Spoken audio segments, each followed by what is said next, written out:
마태복음 11장 1절로부터 19절까지 보겠습니다. 여기에서는 예수님께서 세례 요한에 관한 이야기를 하고 계세요. 2절로부터 6절까지 먼저 보겠습니다. 요한이 옥에서 그리스도께서 하신 일을 듣고 제자들을 보내어 예수께 여짜오되 오실 그이가 당신이오니이까 우리가 다른 일을 기다리오리이까. 예수께서 대답하여 이르시되 너희가 가서 듣고 보는 것을 요한에게 알리되 맹인이 보며 못 걷는 사람이 걸으며 나병 환자가 깨끗함을 받으며 못 듣는 자가 들으며 죽은 자가 살아나며 가난한 자에게 복음이 전파된다 하라. 누구든지 나로 말미암아 실족하지 아니하는 자는 복이 있도다 하시니라.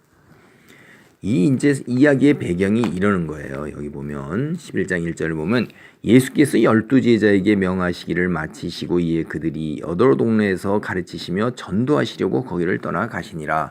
예수 그리스도께서 천국에 가까웠느니라 회개하라. 예수 그리스도가 그 복음을 갖다 이제 전파하시는 건데 세례 요한이 먼저 와서 그 이야기를 했죠. 회개하라.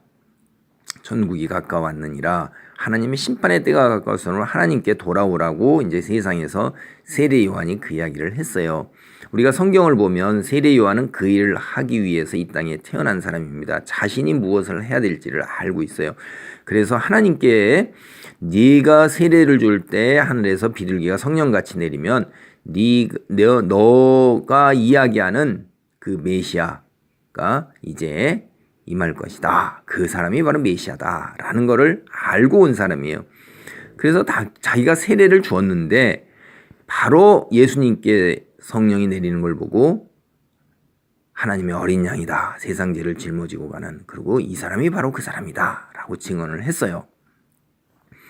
그런데 예수님을 가만히 자기가 기다리면서 보니까 이제 그 일들이 전폭적으로 이루어져야 되는데 이루어지지 않으니까 이 이제 사람의 마음이 그러잖아요. 이것이 과연 그러한가 안 그러한가. 그때 당시는 확신을 했었는데 그 후에 좀 지나서도 일이 더 진척이 안 되니까 이게 이제 과연 그러한가라고선 제자를 보낸 거예요. 자기가 갇혀 있잖아요. 이제 옥에 갇혀 있으면 제자들을 보내가지고 하나님이 말씀하신 오시는 그 사람이 당신입니까? 아니면 우리가 다른 사람 또 기다려야 됩니까? 그러니까 예수님이 뭐라고 그러냐면 요한에게 가서 이렇게 얘기해라. 그래서 맹인이 보고 못 걷는 사람이 걷고 나병 환자가 깨끗함을 받고 못 듣는 자가 듣고 죽은 자가 살아나고 가난한 자에게 복음이 전파된다. 이 이야기를 해라 이거예요. 세례 요한이 뭘 알고 있는 거예요? 구약에서 하나님께서 예언하신 것을 다 알고 있다는 거예요. 그러니까 이게 뭐냐면 이사야서 61장 1절의 말씀이에요. 이사야서 61장 1절의 말씀에 뭐라고 되어 있냐면 구원의 아름다운 소식이 주 여호와의 영이 내게 내리셨으니 이는 여호와께서 내게 기름을 부으사 가난한 자에게 아름다운 소식을 전하게 하려 하심이라.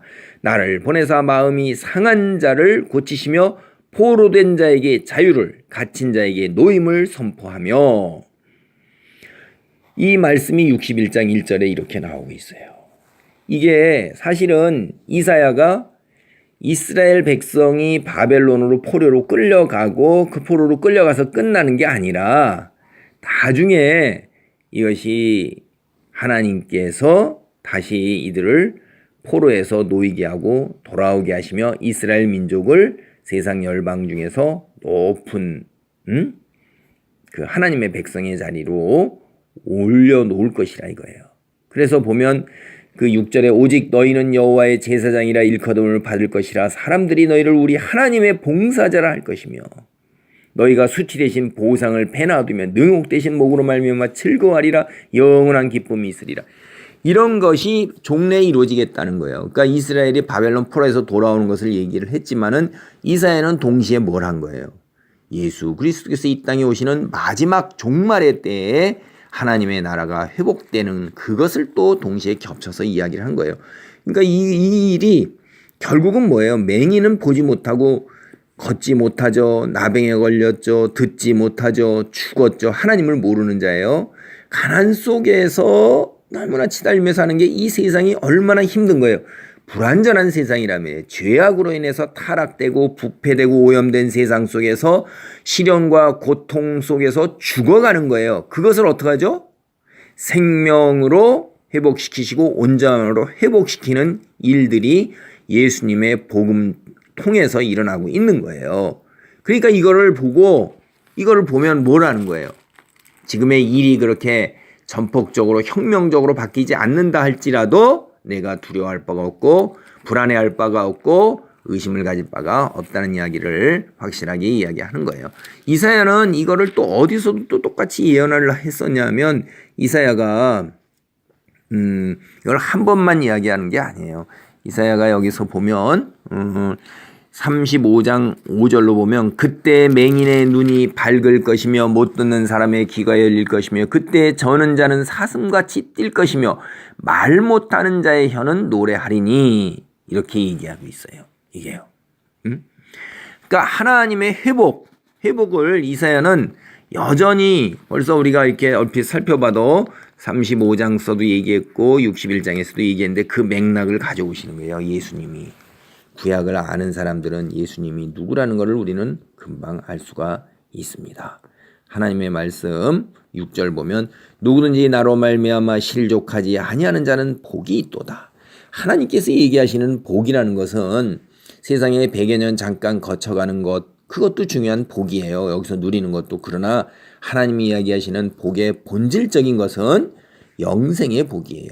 100여 년 동안 여기서 잠깐 누리는 것도 중요한 복이기는 하지만은 그것보다 영원한 시간, 영원한 세월 하나님의 놀라운 축복 속에서 하나님과 함께하는 그런 삶이 중요한 복이에요. 그때 영원한 시간을 지옥의 무저갱에서 형벌을 받아야 한다는 것은 복이 될 수가 없는 거죠. 저주에 가까운 거죠. 그건 저주죠.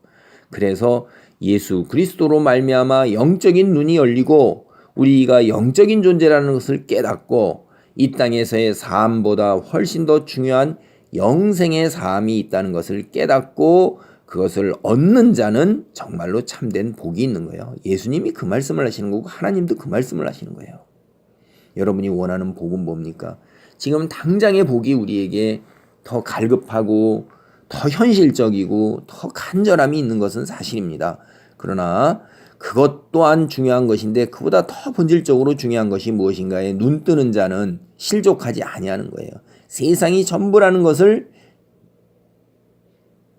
아닌 것, 그 세상이 전부라는 것 속에서 살지 않는 사람들.